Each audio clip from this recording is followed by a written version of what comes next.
I'm Jacob Seelman. And I'm Tom Baker. You're listening to Speed77 Radio, powered by Race Chaser Online. We are your home for motorsports.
Good evening, race fans, and welcome to Speed77 Radio, powered by Race Chaser Online. I'm Jacob Seelman here in the Speed77 studio near Charlotte, North Carolina, and we are glad you are with us for tonight's very special edition of Motorsports Madness here on this Monday night, June the 2nd, 2014. We've got a lot to get to tonight and definitely a short time to do it in, so I want to welcome into the studio, as always, my co-host Tom Baker, and we're joined here tonight for the start of the show by our open wheel expert, Joel Sebastianelli. Tom, I'll turn to you first because not only is tonight special because we saw a lot of history made over the weekend in the world of motorsports, but tonight also very special because of several remembrances that we have to get to on tonight's show as well.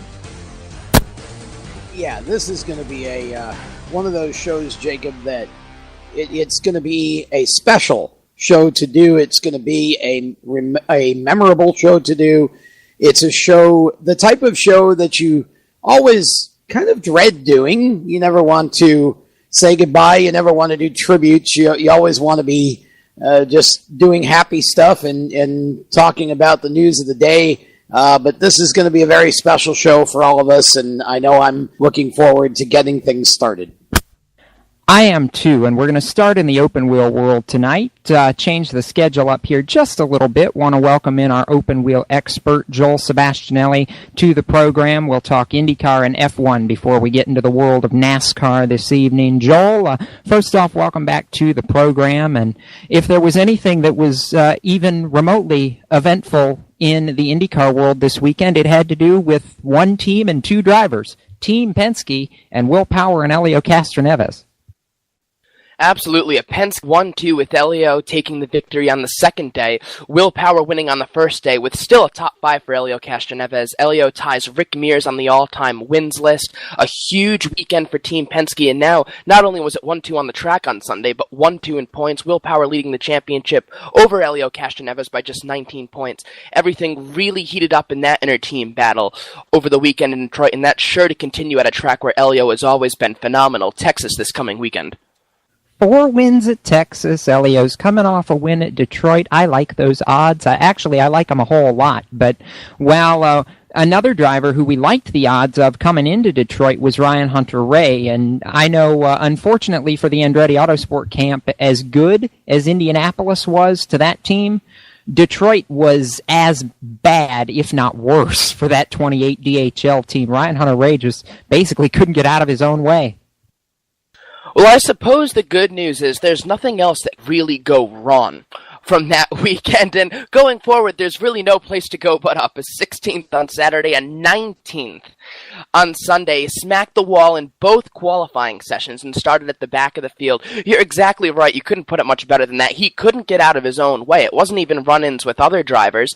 And then after moving all the way up through the field, up towards the top 10 on Saturday, heading into the tire barrier with just a half a lap to go and bouncing all the way back to 16th, such a disappointing way to end the day for him. And At a track he's been pretty good on at Belle Isle, that was not the result you were hoping to see from the Indy 500 champion just 1 week ago. Very disappointing weekend for Ryan Hunter-Reay and the Andretti Autosport guys. But the good news is he's still just 27 points back. He's in third, and it's definitely a three-way battle for the championship right now. With those three guys, any of them able to take the lead at Texas depending on how everything goes. So it's certainly not a huge hit for Ryan Hunter-Reay in the points. It's much more of a hit in terms of confidence, I think, for that team, because they really need a bounce back, not necessarily a bounce back win, but they need to bounce back with a much better performance than they showed over the weekend.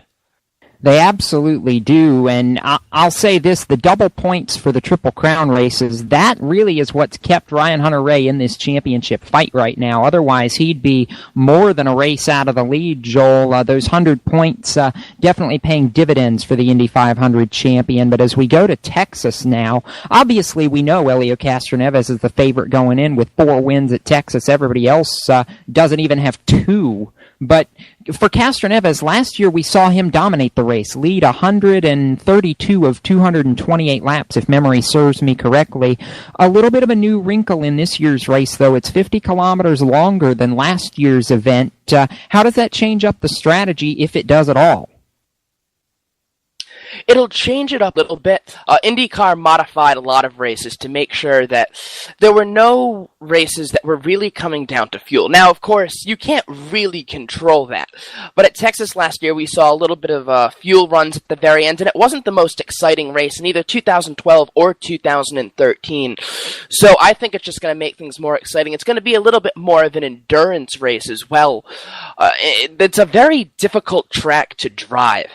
Texas. It can be very bumpy in certain areas. There's a lot of pressure on you as a driver. If you remember, back when this race was first starting in the late 90s, drivers actually used to complain of cluster headaches, and going around that track, it was actually brutal on those guys at certain points. So Texas has always been one of the most difficult ovals that IndyCar runs, and I think that by just extending this race length, it's only going to serve to help guys like Helio Castroneves, who have driven here many times before and have had plenty of success on this racetrack, too. So there's Joel right there, pretty much giving Helio Castroneves, I don't want to say a golden ticket, but I mean, when you have Joel come right out and say you're basically the favorite, well, I mean, you're basically the favorite. Joel knows pretty much all, or at least he has so far this season. Granted, on the F1 side, it's not been that hard, but he's been pretty good at picking guys so far this year who, if they haven't won the race, at least they've been in the hunt. And you know, now we go back to that little F1 deal, and Joel, they're coming this side of the pond this weekend. Not going to be in the good old US of A, but going to be up north, our brethren in Canada, welcoming the Formula One World Championship this weekend for the Canadian Grand Prix at Circuit Gilles Villeneuve, and that race always exciting, and yet this season we know if there's going to be any excitement, it's going to be between two guys, and Nico Rosberg and Lewis Hamilton are going to have to decide which one of them is going to come out on top after Monaco. That rivalry was heating up at Monaco, and then after all of the war of words and the passive-aggressive attitudes, and we saw just about every different type of frustration and anger expressed between these two guys. Apparently, they've put that behind them, according to Lewis Hamilton. He put out a tweet of him and Nico Rosberg as friends back in their karting days and said that the two of them are back on the right track. Yeah, I'll believe it when I see it. Jenson Button, when he was driving for McLaren with Lewis Hamilton, had some experience beating Lewis Hamilton, but it was mostly the other way around. And what Button said after Monaco was that any time he would show up much better than Hamilton at a race, Hamilton would without fail come back and humiliate him the race following. It wasn't enough just to win. He wanted to win and embarrass you if he felt like he was embarrassed. And I think he felt that way at Monaco. So will we see another 1-2 finish from Mercedes? That's certainly a possibility. But Lewis Hamilton has won this race 3 times. Now, due to Michael Schumacher dominating, winning at Canada 7 times, all the way up through 2004, the only other drivers who have won here in this field are Kimi Räikkönen, Fernando Alonso, Jenson Button, and Sebastian Vettel. They've each won this race once. So Lewis Hamilton is the only guy who has multiple victories in Canada. He's shy far more often than he hasn't shined. I was running with Jenson Button in the 2011 edition of the race and was out early on. But aside from making mistakes like that, this is one of Lewis Hamilton's most successful tracks. So is Jenson Button onto something? I think he certainly could be. Lewis Hamilton has been faster than Nico Rosberg for most of the season, even if they've been finishing 1-2. Lewis Hamilton's got to be the man to beat at Canada. And if he doesn't win, I think that this is going to throw an even more interesting wrinkle in this rivalry. I'm not fully convinced is over yet. Hey, Tom, I think Joel just gave out 2 golden tickets in a span of about 5 minutes. He's really good at that, actually. Joel is good at giving out golden tickets.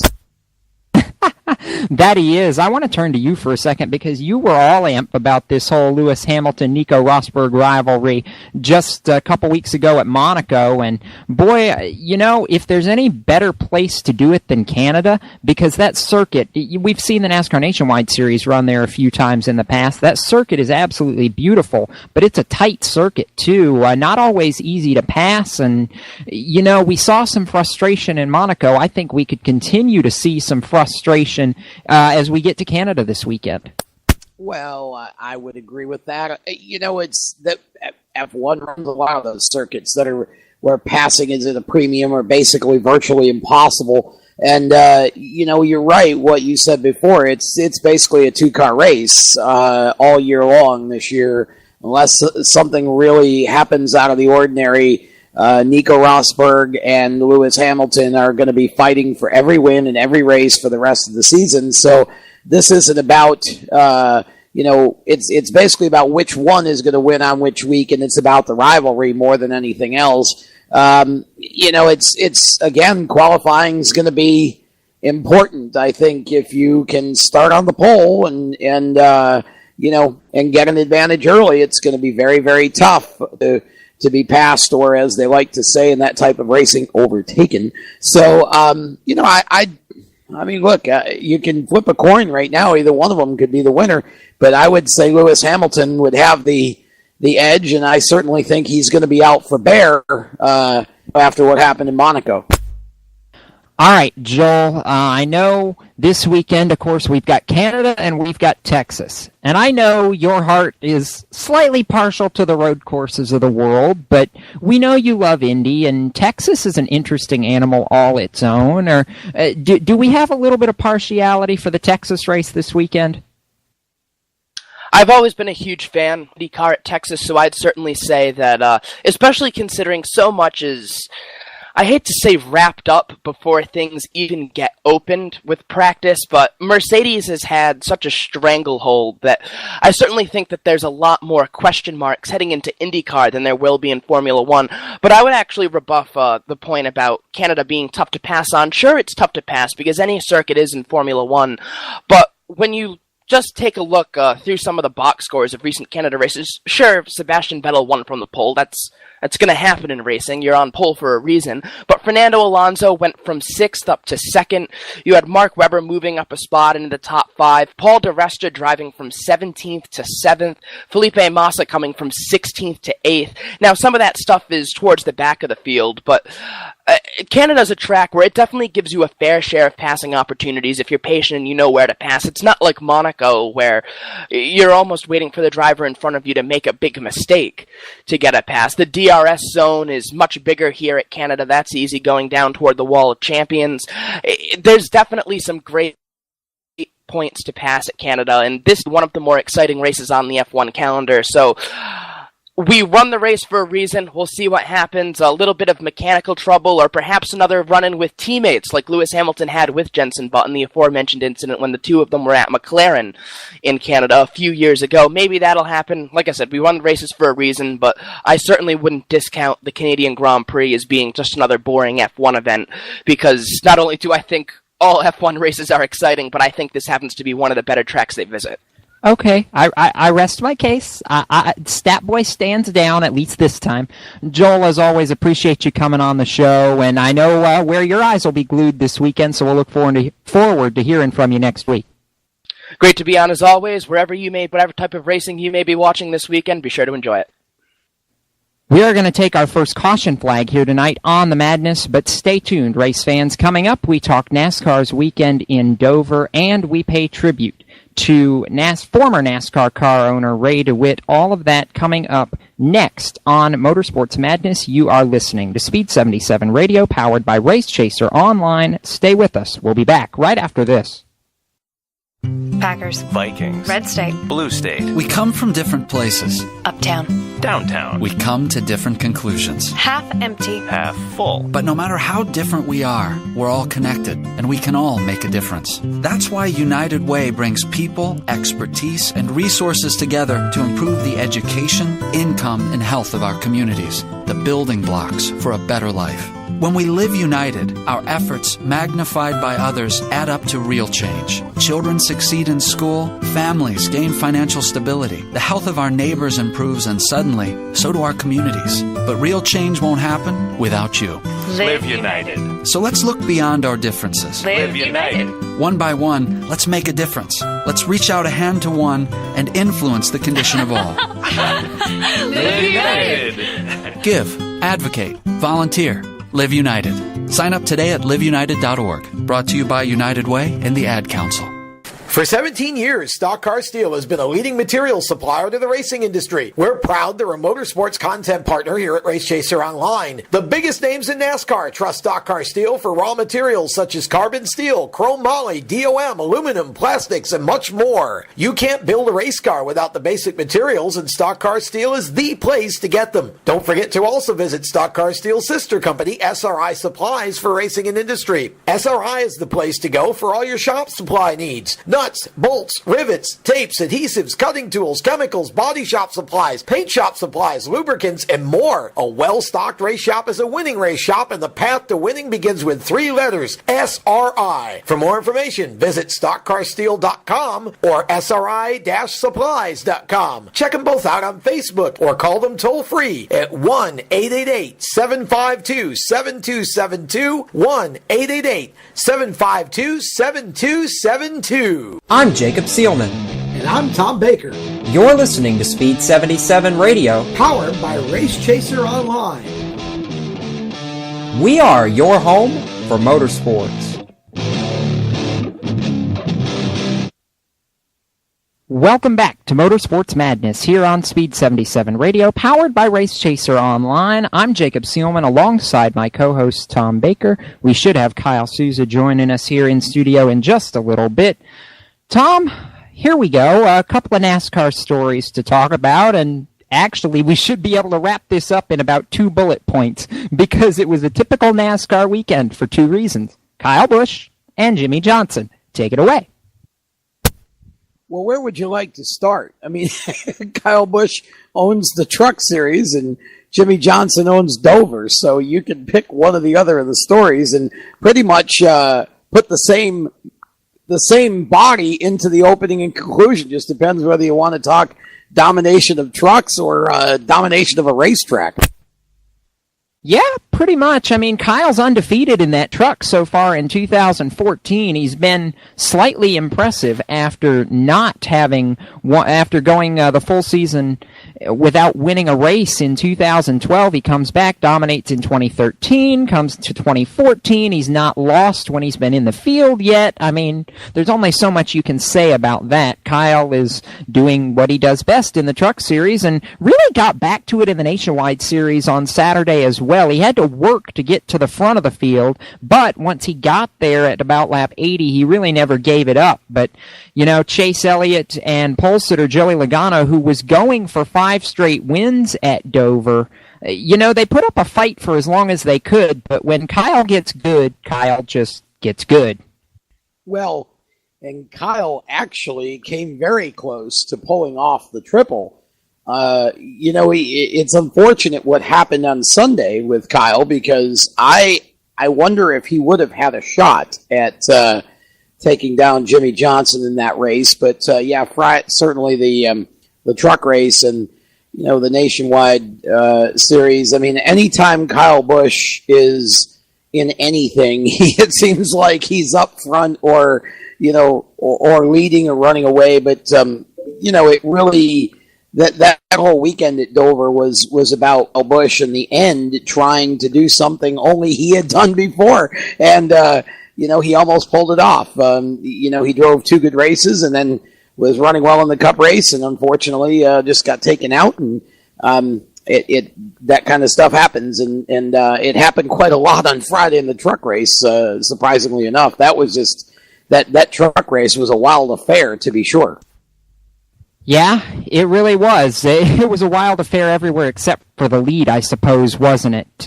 But, Kyle does what he does, wins the truck race, wins the nationwide race. He's going for 3 in a row, and then Clint Boyer happened. And, I had shades of Phoenix in 2012, Tom. This was kind of one of those interesting things. It's funny because we always hear the saying, sometimes they just run out of talent, and I don't know for sure. I've heard it was spotter error, but that was weird, even for Clint Boyer, just driving straight left into Kyle Busch, almost like he knew he was there. Well, yeah, I mean, I'm sure it wasn't a purposeful thing, and Clint Boyer just had a bad day. I mean, he was involved in a couple of different situations, and again, it's tough. Dover's a really tough racetrack because it's not very forgiving. There's not really a lot of margin for error there, and when you try to go 3 wide or something like that happens, somebody slides up just a little bit. And we saw it, as I say, quite a bit on Friday in the truck race. Just it's not hard to make a mistake there. It's an entirely different type of racing on the concrete than what these guys are used to, and some drivers are really good at it and some not so much. And unfortunately, I think Kyle was just a victim in that circumstance. And thankfully, things didn't occur that could have. He basically just, I think, got out of there before anything happened. But it was unfortunate. It would have been nice to see him around at the finish to see if he could have hit the triple, because that's a unique accomplishment. It's just been one of those years for Kyle in the Truck Series where he just can't lose no matter what happens, and he's just on a roll there, and nationwide. Pretty much anybody that drives the 54 car seems to win. I mean, it was good to see Sam Hornish get the win in it a couple of weeks ago, but, just an interesting weekend for sure. Jimmy Johnson had Kyle, he had Kevin Harvick for a while there, and looked like maybe even Jeff Gordon was going to be in a position at one point, but, Jimmy pretty much just dominated the day again, so... he's now won 2 in a row, and everybody's anointing him the favorite for the championship. Funny how a couple of weeks can make such a big difference in the court of public opinion. Well, 2 weeks ago, we didn't think Jimmy Johnson was going to make the chase because we didn't think he could win. Well, now, as long as he qualifies for the last 13 races, he's locked into the chase. So, like you said, public opinion's a funny thing. At no time did I ever say I didn't think Jimmy Johnson was going to make the chase. It was only a matter of time before Jimmy Johnson won a race and made the chase. There was no question about the fact that because it's pretty much when you're in, it was only a question of when. I don't know where you're getting the we from, but I was not involved in that discussion. Okay, fine. Actually, no, you weren't involved in that discussion, so that might be why. Yeah, that's right. No, I was definitely not involved in that discussion. You are not going to keep Jimmy Johnson out of the chase. I just think it's funny that so many people were so surprised when Jimmy all of a sudden came out of the box at Charlotte for the 600 and looked like a different JJ than what he has. I mean, again, it's a matter of time. Those guys haven't won 6 championships by accident, and all race teams go through slumps. They go through ups and downs. This is a cyclical sport. Every time you change the cars, as they did again over the winter, testing becomes important. And where you test and where you're able to test, and you got weather that plays a factor in that. And Jimmy explained a lot of that. I mean, he said they were behind going into the season because they weren't able to do all the testing they wanted. So it took them a while to really get their arms around this new package that they're running this year, and I think they're there. You think? I think they're there now. I mean, back-to-back wins, and oh, by the way, we're going next week to Pocono, where some guy named Jimmy Johnson's the defending winner at that race. So I'm going to make a vote of confidence right now and go ahead and say that Jimmy is. I'm not going to say he's going to win the race, but I'm going to say he's going to be in darn good position to make a shot at going 3 in a row in Pocono. Well, I just love how you go so far out on a limb every week when we do picks, Jacob. That's, you step out on that, make that 2-inch leap there. Hang on a minute. I didn't say Jimmy Johnson was going to win the race. You make your pick, and then I'll tell you who mine is. Well, look, the Pocono race is always one of those races where you just never know, because when you think about the first-time winners, you think about Denny Hamlin, you think about Carl Edwards, you think about guys that won the first time they ever went there. It's the type of race that really anybody could win. And I got to tell you, I mean, as much as it's easy to go with Jimmy Johnson, I mean, I don't like playing it safe all the time. I'm going to give you two guys that I think are going to be in the hunt this coming weekend at Pocono. One is Joey Logano, and the other one is Brad Keselowski. I think both of the Penske cars are going to be very strong.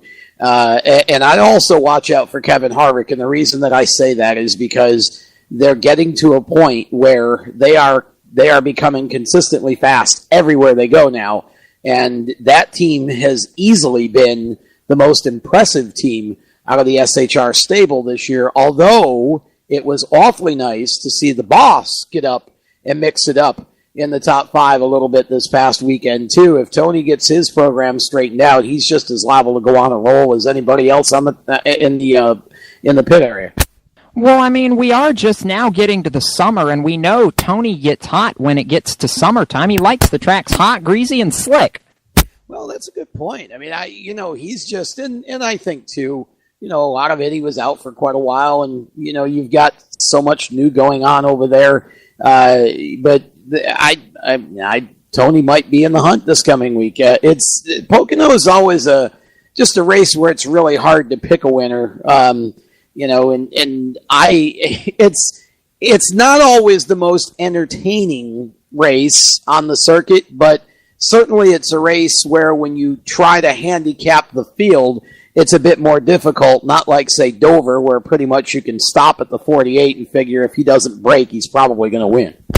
Yeah, pretty much, but I'm going to give you my pick. I'm not picking somebody to make the chase grid this weekend. I'm actually picking somebody who's already won this season, and I'm not picking Jimmy Johnson. Surprise, surprise. Okay.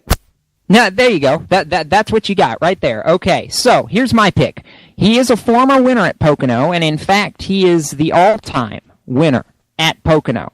He's won in the rain. He's won in the sun. There's one he should have won a couple years back before an ill-timed caution flag cost him a shot at victory lane, and it's the guy who is looking for career win number 90 on the all-time win list, and I pick he gets it this weekend in Pocono. Big Daddy Jeff Gordon goes to victory on Sunday.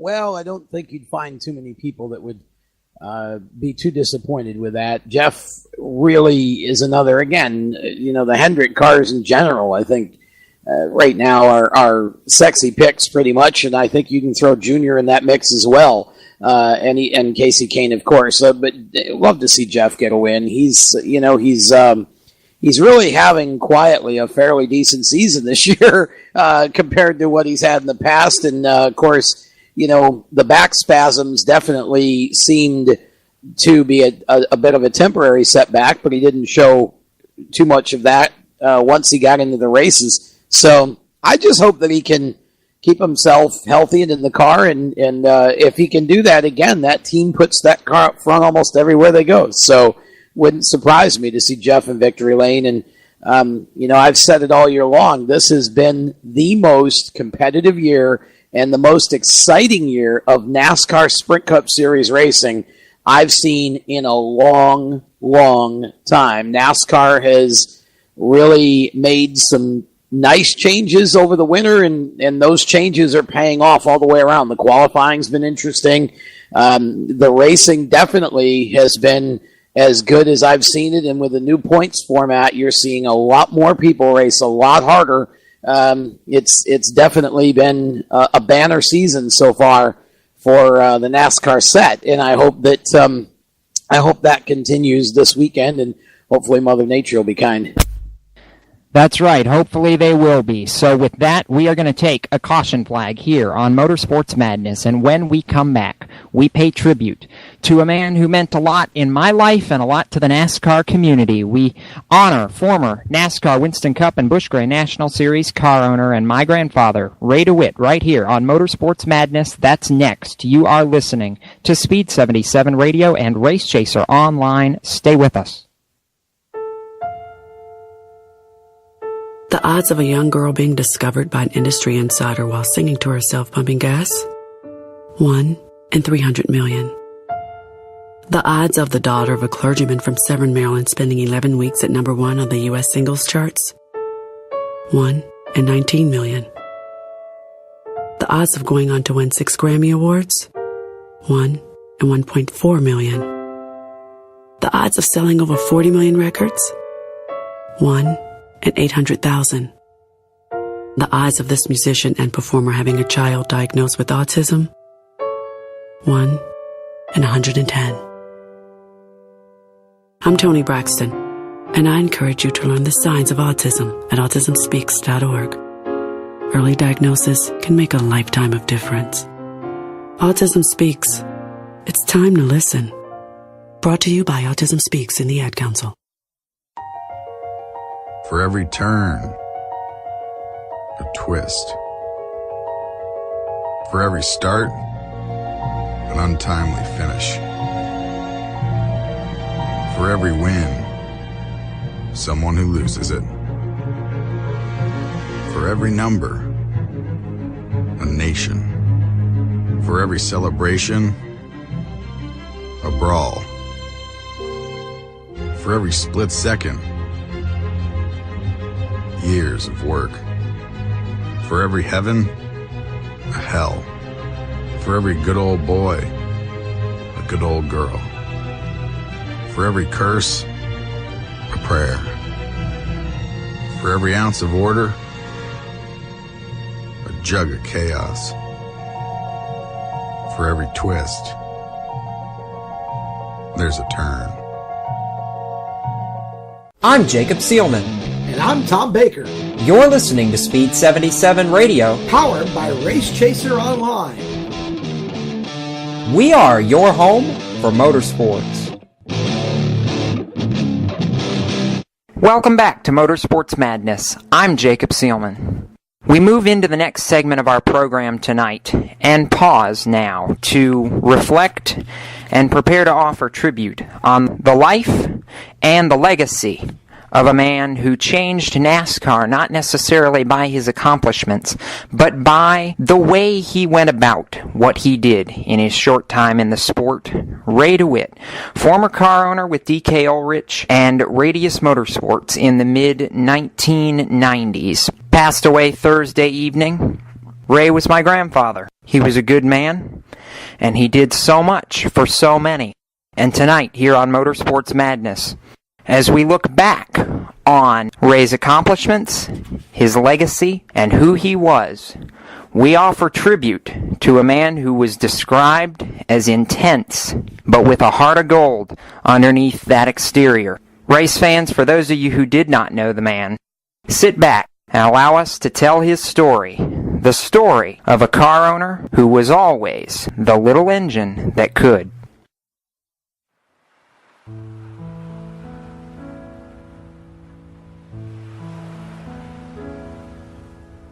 Ray DeWitt, father, grandfather, husband, team owner, friend. These are just a few of the words to describe a man who, while it may not have always looked the part, did so much The sound you hear behind me is Sunset Beach, North Carolina, where the final chapters of Ray's story were written over the past couple of years. But that is far from where his story began and where the majority of his story was written. It was also far from where he touched so many people and so many lives in the sport of auto racing and in the NASCAR community. DeWitt, originally born in Zeeland, Michigan, grew up around NASCAR and had a passion for the sport that was nearly unmatched. In his decade in the sport, he touched many, many lives and had a profound impact and showed that a small team could do great things and could change lives along the way. DeWitt began his time in racing with the old American Speed Association, or ASA series, the national series that raced in the Midwest for many, many years, that began with two drivers and two names who would become stalwarts and integral puzzle pieces in his story over the next several years, Ted Musgrave and Tim Fedewa. DeWitt originally began his NASCAR journey in 1990 with 3 races in which he fielded cars for both Musgrave and the late Rich Vogler at Pocono, at Michigan, and at Rockingham. And while the results might not have shown the possibility of great things to come, those days, it was about the passion behind the scenes that made what DeWitt was trying to do such a very, very special thing. DeWitt's full-time NASCAR career began in 1991 when he teamed with former driver turned team owner D.K. Ulrich to run what was then the Winston Cup Championship with Musgrave, longtime crew chief Buddy Parrott, and team sponsor Jasper Engines. The program that year struggled in the beginning, but had many great things to come that year, ultimately finishing second in a close Rookie of the Year battle with Bobby Hamilton. Musgrave, however, completed more laps than any other driver on the Winston Cup Championship, and as many people said that year, it was the little team that could, and the little team that ultimately did, and turned many heads along the way. Musgrave, who would later go on to win a NASCAR Craftsman Truck Series championship in the mid-2000s, talked about that 1991 season as one where they weren't sure whether everything was going to go right. But in the end, the passion that he and his car owner Ray had for the sport was unmatched and allowed them to go out and accomplish everything they did that year. We did not win Rookie of the Year, Bobby Hamilton did, but he was backed by a lot of sponsorship money, had a really big team, and we came in and like I said, beat him quite often. And like I say, that meant a lot to us all, like, because, making all those laps, and we were one of those type of people that were a little bit more conservative on some things, and we knew that we had to finish races in order to get people's attention and sponsorship attention. So we kind of focused on that a lot, saying, hey, let's make sure that when we are representing, the team, that we are, doing our best, putting our best foot forward, and like I say, making sure that everybody's proud to be on that, particular team. So it was a nice deal. Musgrave has said repeatedly he is grateful for the chance that Ray gave him, because if it hadn't been for that chance, that he might not have ever gone on to do very much in the sport of NASCAR. Musgrave always says that Ray didn't need to take a chance on him. He didn't know what he could do, but he did, and that was what made all the difference. When Ray took a chance on me, he didn't have any clue of how I could do for him in, a big car like that and in the Winston Cup Series, because he seen me watch, in races and run races in ASA.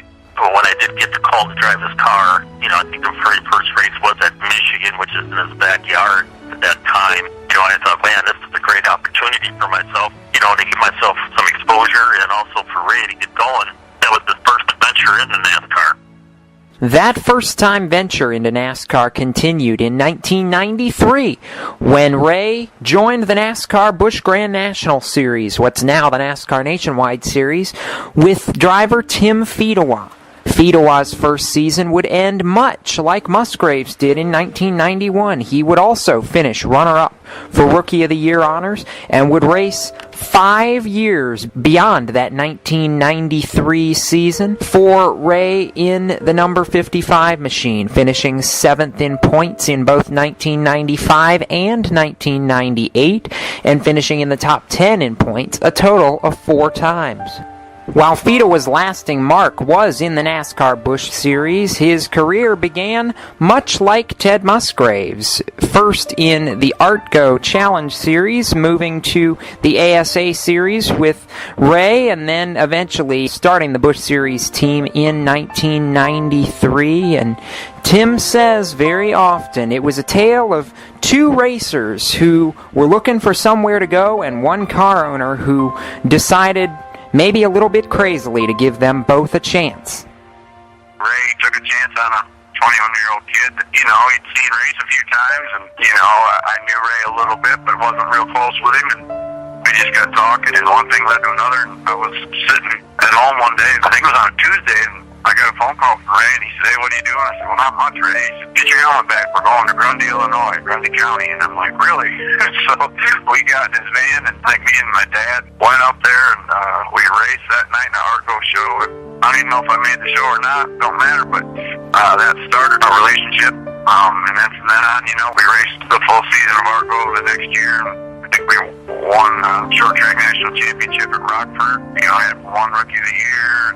Come close to winning a few more races, and we went ASA racing for a couple of years, and things went good there, won the Rookie of the Year there, and, we just started to build our race team, Ray and Diane, and we just, started adding the pieces, and Ray was, he was gung-ho. That's one thing about Ray, when he was going to do something, it wasn't going to be like a fiddle, it was going to be first class, and we acquired a lot of good people, and formed a great team, and eventually moved south to start a Busch Series team. I remember, never forget it, January 1st of 93. I got married in November. Then moved down there in January. So it was, it was a lot going on in a young man's life. And, if it wasn't for Ray, I would have never been able to live the dream that so many racers strive for. Fedewa's first shining moment with Ray DeWitt and the DR Racing team came at Nazareth Speedway in Pennsylvania in 1995, a day which saw Fedewa go to Busch Series victory lane for the first time in his burgeoning career, and the first time that the DR Racing team went to victory lane as well. It was a moment that Fedewa says will be forever etched in his memory as one of the shining accomplishments by himself, by Ray, and by that entire team, because it finally showed that the team had come together and they could accomplish what they had set out to do almost 5 years ago. We had a good team and we had good stuff, but we didn't have a sponsor. And, we worked so hard to try to get noticed and to be competitive and to show them that we could do it. A team out of Michigan. That not only, Ray was the car owner, but I had my best friend Brian was my crew chief, and another good friend of mine, Scott Deal, was working on the car. There were just so many. We all come from Michigan. We're all a real tight group, and we were able to go to victory lane that day, and it was just something I'll never forget. Something that was special to me, and I know Ray. I know he's up there smiling down on it, and that'll always bring a smile to all our faces. Just thinking about that win for sure. DeWitt's final NASCAR-sanctioned start as an owner would come just over a year later in Dover, Delaware, in the fall of 1996. But the underlying characteristic of all his time in the sport was passion, was drive, and was dedication to what he did and the sport that he loved. Both Fedewa and Musgrave agree that it was that passion, that determination to make his dream possible and to make the dreams of his drivers possible that was what made Ray a car owner that stood out above all the rest. Ray was intense, no getting around it. I mean, if you knew Ray, he was an in-your-face, intense guy, but he had a heart of gold, and he believed in you, and, it showed because we had results. He believed in his team, he believed in me. I mean, there were several times, we didn't have a good day, and, Ray also spotted for me. He just was always there for me. I think that, and he gave me a lot of grace. Considering with the first few years that a lot of young drivers nowadays don't get, you have a bad day or a bad race, they put you to the side nowadays. Where Ray, we had some years in the Mount Nationwide Series, the Busch Series, that a lot of these younger guys wouldn't have had that chance to get the experience that I got. So that's just the type of guy Ray was. He worked hard for him, man, and you were golden with him. That's the kind of guy Ray is. A friend of ours up in Vermont needed a motor. Ray didn't know him very well. Met him at the racetrack a couple of times, and he was friends with Bentley Warren, Hall of Fame super modified driver. Bentley called Ray and said, "Hey, man, my buddy, he broke his motor 9-1. He got a big race coming up." Well, Ray called me and said, "Hey, we're going to Vermont." I said, "We're going to Vermont?" "Yep, we're taking one of our motors to, all I know is the name was Jeff. He was about as wild a personality as you'd ever meet. We took it all the way up there, gave it to him, and Ray let him use it for 6-7 weeks. But that's the kind of guy Ray was. If he needed something, and we had it, he was very giving in that way. And, he always, shared the wealth with people. And, like I said, Ray, no mistake, Ray was an intense person. And, at times, he had a temper. But as far as his heart and, his passion for the sport, it was second to none. You hear that little expression, a little engine that could. I think that's kind of what the team was like. It was just a bunch of guys that really had a lot of heart. They knew that we were up against a lot of big powerhouse teams and a lot of, really well-known people. And we came in there, put our noses to the grindstone and really did a lot of work and a lot of hard work to get the good runs that we had together. So I think it was just, like I say, a lot of dedication, a lot of people that got together, a lot of help from outsiders, and everybody, I think, wanted to see us succeed, which was another nice thing. No one wanted to see Ray DeWitt succeed more than I did. He was my grandfather, and my earliest memories in NASCAR and in motorsports were of being in the motorhome, traveling to racetracks, and eventually, as I started to get to an age where I could understand what was going on, of hoping that something good would happen and that the family would come back with smiles on their faces and that there would be something to celebrate at day's end. And while there weren't as many of those memories as I know a lot of people on the team would have liked, it was always nice to enjoy the times that did happen and the days when everybody did come back smiling. And those were the days that dreams are made of, and those were the days that proved that even though this team may not have been a championship caliber team from a results standpoint, it was a championship caliber team from a heart standpoint. That was what Ray DeWitt gave to NASCAR, was heart. Ray DeWitt was the mold for a car owner at that time, and as many people have said, he was one of the last car owners to exemplify some of the traits that made him good at what he did, a mold that they hope could eventually one day return to the sport as much as it's changed over the years. Most of all, Ray DeWitt was a man who saw something good in you even when you didn't necessarily see it in yourself. We've talked about chances that were given even when nobody else would have offered them, but Ray did. And what Ray did for those drivers ultimately saw them to success. Scott Deal, after working on Tim Fedewa's team, eventually, many years later, went over to Joe Gibbs Racing, started working on Tony Stewart's team, and eventually scored a championship ring with that team. Of course, Ted Musgrave went on to NASCAR Camping World Truck Series fame when he collected the championship in 2005, and Tim Fedewa now sits atop the spotter stand for Kevin Harvick in the NASCAR Sprint Cup Series over at Stewart-Haas Racing. All three circle Ray DeWitt as a name without whom they would not be where they are today. If it wasn't for Ray DeWitt, Ted Musgrave was probably never going to be in NASCAR. So, yeah, he gave me my start, took a chance on me. We did well together. We've actually had some good times in that series with Ray. You look back and you're like, man, maybe I should have just stuck it out or did something different, and you have regrets. But, when you look back at it now, you think, man, they were just wonderful to me, and we had so much fun. It was just one big family. Family.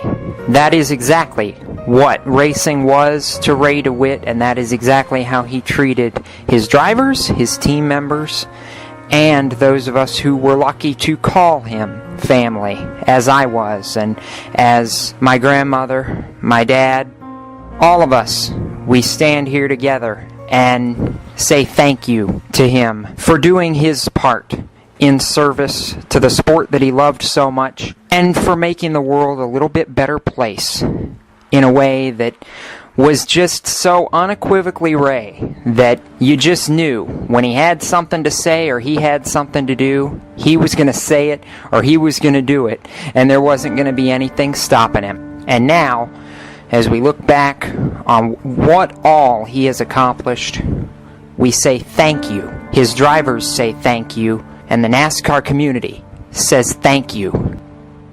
In recent years, this was Ray's favorite place to be. It was why he moved down this way, for happier times and to be able to sit right here next to the waves and just listen to the calmness of everything around him. It's only fitting that this is where we conclude his story tonight. Ray DeWitt died here in Sunset Beach on Thursday. He was 63 years old.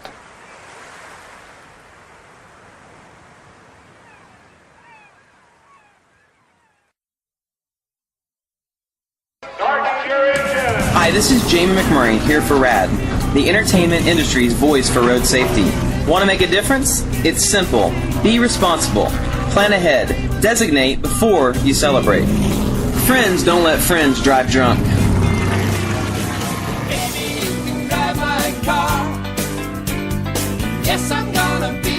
A public service message brought to you by the U.S. Department of Transportation, RAD, the National Association of Broadcasters, and the Ad Council. My very first movie, it was called British Terabithia, and that was a film that a lot of kids loved. From IamSecond.com. It felt very cool in my heart to know that I did something nice. Actress Bailey Madison. I don't want it to be about me, I want it to be about God. Even though you have an earth father, he is your father, that you can say to him, God, I'm not feeling too well today. Or if it's just, little things like, I feel homesick, or I need you, Lord, I need to feel happiness in my heart. The most important thing is you have to have hope, you have to have faith. God is with you, and God is with you every step of the way.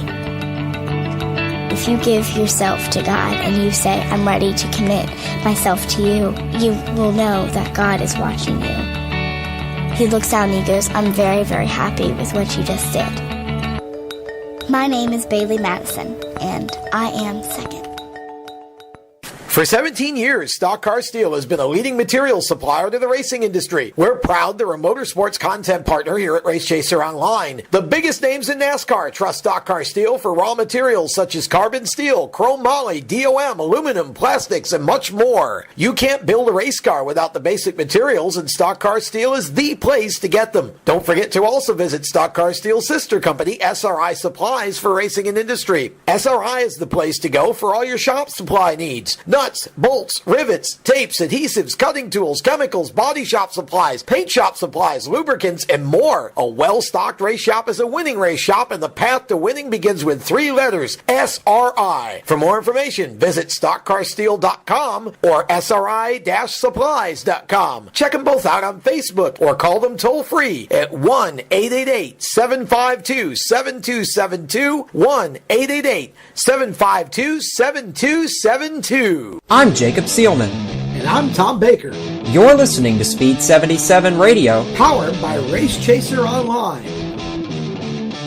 We are your home for motorsports. Welcome back to Motorsports Madness here on Speed77 Radio, powered by Race Chaser Online. I'm Jacob Seelman, alongside my co-host, and welcoming our resident Northeast and dirt track correspondent to the show tonight, Stephen Ovens. Steve, always glad to have you here on the Madness, and with the World of Outlaws this weekend, and even some of the action you guys were seeing up Northeast, you had a lot of fun to work with this weekend. We certainly had a lot of fun this weekend, both following the World of Outlaws STP sprint cars, and then following our own stuff up here in the Northeast. Mother Nature seems to have given us a pass this past weekend and gave us a great weekend for racing.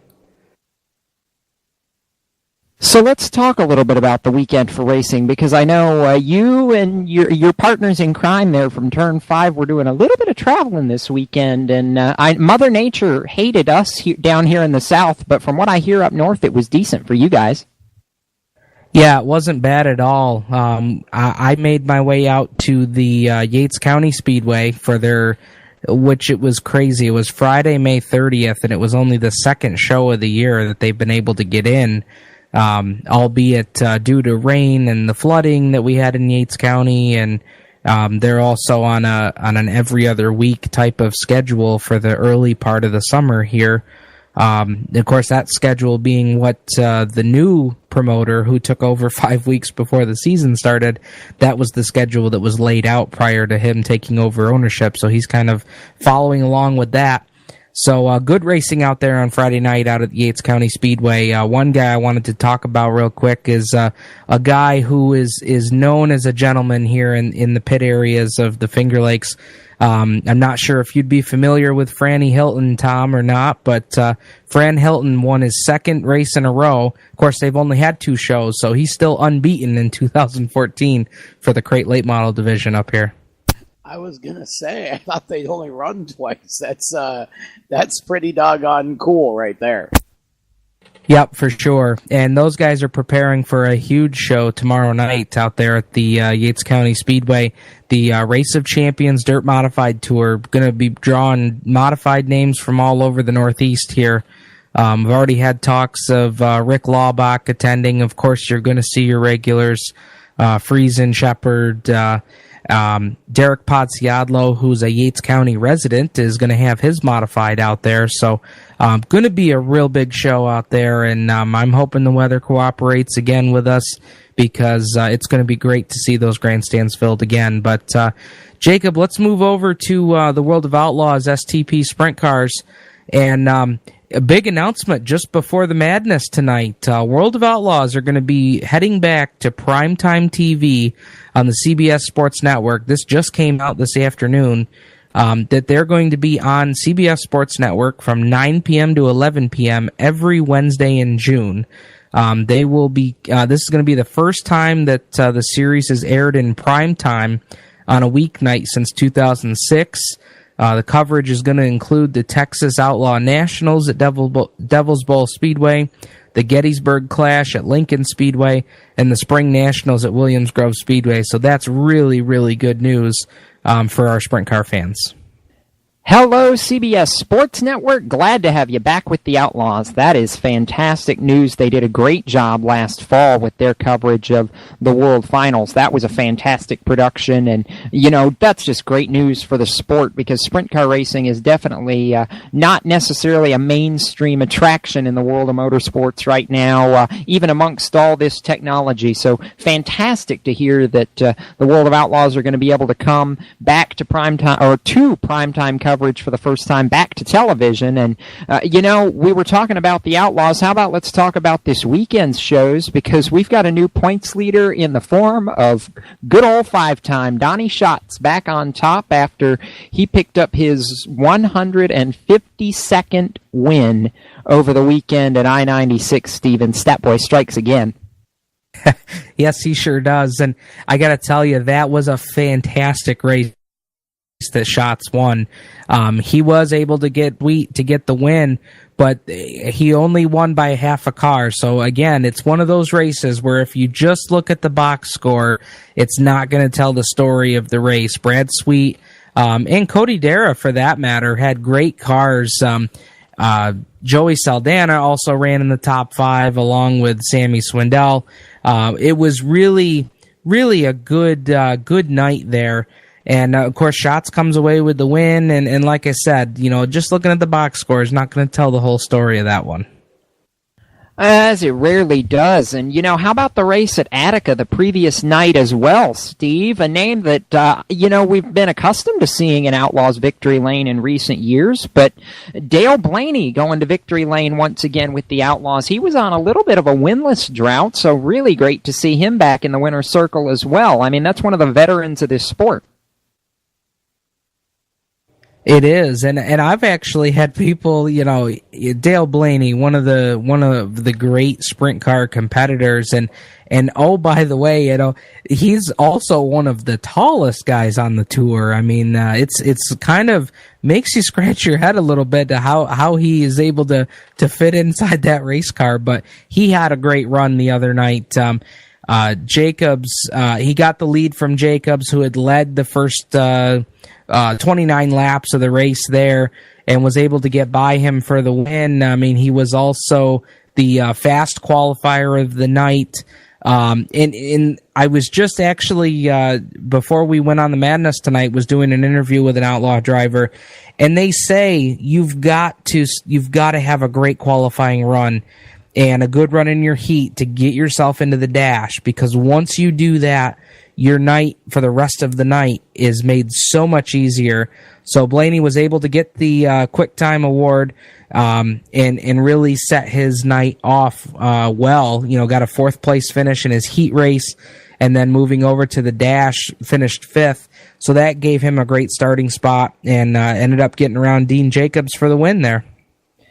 Tiny spoiler alert, I happen to know Steve was talking to Logan Schuchart just before this show started, so I'll be excited to hear that in the coming days, Steve, for sure, because Logan's done a fantastic job on the Outlaws Tour so far this year. I mean, that's a team that's trying to kind of rebuild, Shark Racing is, but Logan's had some very, very competitive runs here over the last couple weeks, finished 3rd at Charlotte. They're on the cusp of a win, I can feel it. They absolutely are. And what I appreciated so much with talking with Logan is he recognizes that they have had great runs here and there throughout the season, but he's also very realistic in saying that we've had some good runs, but we've also had some runs where we've really struggled as well. And he's really not even halfway through the season this year, he looks at this year as a building year. They're just trying to build their notebook up. Certainly his grandfather, Bobby Allen, has been on tour in past years for a very long time, but it's also been 10 to 15 years since Bobby's been out on tour, and the cars have changed, the tracks have changed.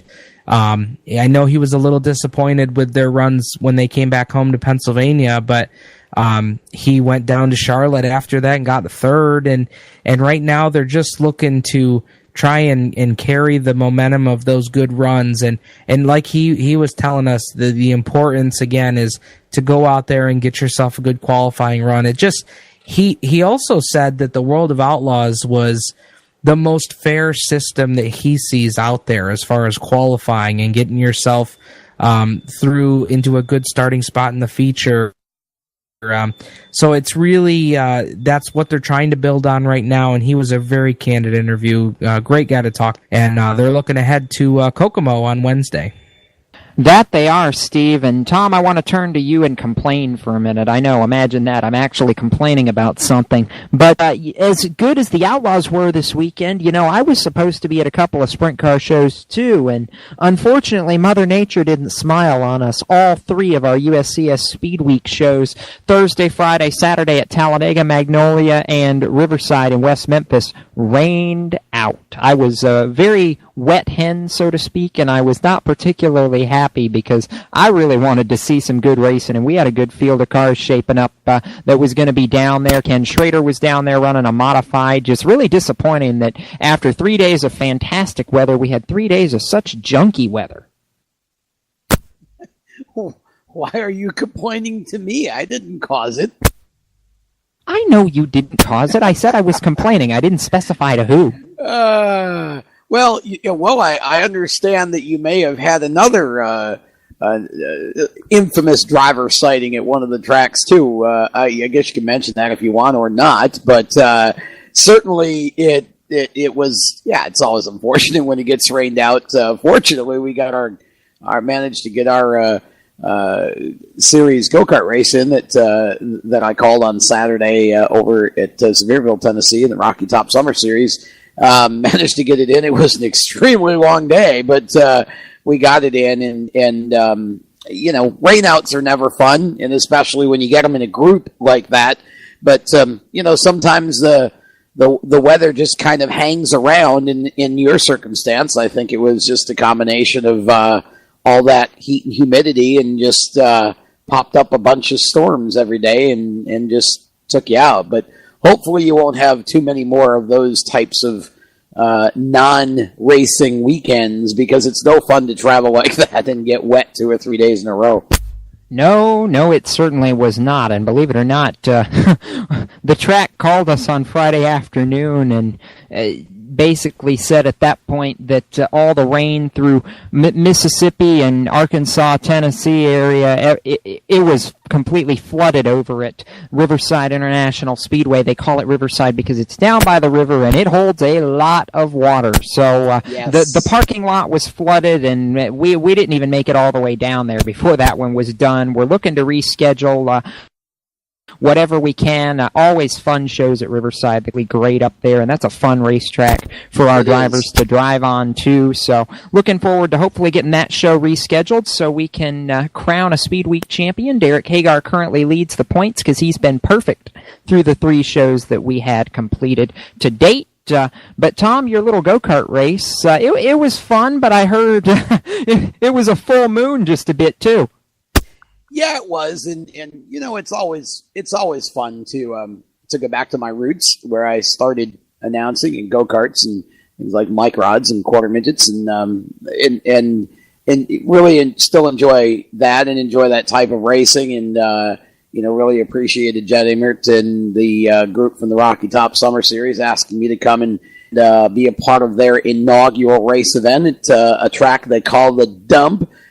Which is anything but. It's actually a beautiful facility, Dumpling Valley Raceway in Sevierville, Tennessee, and enjoyed that. Yeah, it was a long day. We unfortunately had some rather violent collisions, shall we say, and just hope all the drivers are okay. From what I understand, none of the injuries were extremely serious, but it was definitely a long day there, but some great racing as well, and Jed did a fantastic job, he and his staff, for being a new group of people to promoting any type of racing. For those in our audience who've never done that, whether it's a kart race or a NASCAR race, there are so many little things, and there is so much going on, and so much to plan, and so much to put together, and it's a lot more work than a lot of people realize it is to promote a race. And I thought Jed did a fantastic job for being a rookie, and really stayed calm through a lot of challenging circumstances the other day. And you're just never going to have a perfect show, but certainly I think there's a good future for that series if everybody just realizes that this is something that Eastern Tennessee badly needs. And, Jed's definitely done a good job putting things together, and he's tried to do it in such a way that the racers are greatly advantaged and with payouts and things. And so I think it's going to be a good series as it continues. And, again, just want to say thank you to him and his staff. Yeah, it was definitely a long day, but you're going to have those days once in a while. We see them at the bigger tracks all the time, where it just, it's a full moon kind of night. You have a lot of wrecks. You have drivers just getting way too rambunctious and not driving with a lot of respect. And, sometimes those things occur. So, but it was a lot of fun. I really enjoyed it, and hopefully be able to do the next couple for him in the series, and be a part of that. That's a really neat deal. So let's go lightning round before we close the show. I got a couple bullet points that I definitely want to hit before we send off into the night here on the Madness. First bullet point, Ben Rhodes continues his hot streak in the K&M Pro Series East. He wins at the Madhouse. Tell you what, how many times have we talked about this 17-year-old kid, Tom? A lot, with good reason. Yeah, well, it was, again, not a huge surprise. Not much better a starting position than he had, and Ben is the type of driver that would be very successful in a race like that because that's a tight race. It's there's a lot of action that goes on, and he's a very headsy racer and very smooth racer. So again, it's about managing the equipment. So congratulations to Ben on picking up the win. Another winner to talk about from the short track ranks, although we move back a little further north and to the road courses and the ARCA race at New Jersey, and this is almost as foregone as Jimmy Johnson winning at Dover for the fourth straight time. Andrew Ranger wins in the ARCA Series at Thunderbolt Raceway. Yeah, again, not a big surprise. I mean, he's a master of the road courses, and I'm always happy to see Andrew get a win, and still wish that he would get a solid opportunity in one of NASCAR's Big Three series with a team that really would get behind him and give him the opportunity to learn and grow for a couple of years, because I think he would be an excellent NASCAR driver. All right. So let's take a look in the sports car world, because the Tudor United Sports Car Championship was in action over the weekend at Belle Isle Park, along with the Verizon IndyCar Series. And, we've not talked about these guys much this season. They get their first win of 2014 and all of a sudden make the sports car world a little bit more interesting. Jordan and Ricky Taylor going to victory lane on the street circuit in Detroit for their first win of the season. And it's the first time the two of them have won together driving the same car. And that was huge for those two. Yeah, and I always think that kind of a thing is neat when you get a couple of brothers like that, or a father-son, or whatever, two siblings, so to speak, relatives that are able to get in and do that together. That must be an amazing experience for them. And it definitely does make things a little more interesting. And that was a really good show. That series, I predict that within the next 2 to 3 years, that series is going to really take off in this country, just because I think the cars are very interesting. The racing is fantastic. And, as long as it gets the type of TV support that it needs to get the visibility, I just think that series is going to do nothing but grow, and I think it's fantastic. We like fantastic. I was at Hickory over the weekend. Since we got rained out, I came home. I was home a little early on Saturday, so I went up the road 10 minutes to the Hickory Motor Speedway and caught some late model racing over the weekend, and I think it was about as much of a full moon over there as it was at your go-kart race, Tom, because we had 4 or 5 red flags, we had 5 cautions in a span of about 2 laps in the late model feature, but when it was all said and done, we had somebody who won for the first time in 2014, though he's no stranger to victory lane at Hickory, Landon Huffman. Yeah, and you know what? It's always good to see Landon win. Landon's actually, it's kind of funny. I haven't had a chance to get to Hickory yet this year to see the late models run, and so I haven't had a chance to see Landon. But he's been on a bit of a fitness kick, and he's taken off a fair amount of weight and gotten himself in better shape. And it seems like the more in shape he gets, the faster he goes. And so I don't know if that's actually related, but.